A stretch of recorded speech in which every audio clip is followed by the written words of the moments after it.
The second row seats in your vehicle can be adjusted for additional legroom and comfort. To adjust the seat position, lift up on the bar under the front of the seat, move to the desired position, and release the bar. To adjust the recline angle, lift the lever on the outboard side of the seat and move forward or backward as desired, then release. Second row seats can slide forward to allow easier access to the third row. Pull the easy entry lever on the outboard side of the seat back and slide the seat forward. To return the seat, push it back into position until it locks into place. The second and third row seats in your vehicle can be folded flat for additional storage. If equipped, a one-touch power folding seat switch bank is located on the right rear trim panel inside the cargo area. From here, you can fold the second and third row seats with the push of a button. The third row seats can be unfolded as well. There are also power folding switches for the third row seats located on the C-pillars, just behind the rear doors on the trim panels.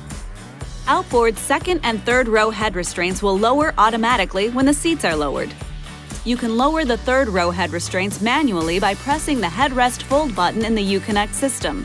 You'll have to manually raise the second and third row headrests after returning the seats to the upright position.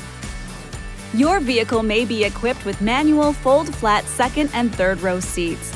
To lower the second row seat backs on either bench seats or captain's chairs, pull up on the recline lever located on the outboard side of the seat and let the seat back fold forward automatically.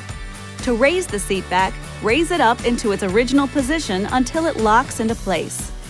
To manually fold either of the third row seats, pull on the release handle located on the back of the seat. Then lower the seat while holding the pull strap next to the release handle. To raise the seat, pull the seat toward you using the pull strap. Keep in mind, third row seat belts should be placed behind the stow clips before folding or opening the third row seats. Be sure to remove them from the clips when the seats are occupied. This video is not intended to take the place of your owner's manual. For complete details and other important safety information, please see your owner's information.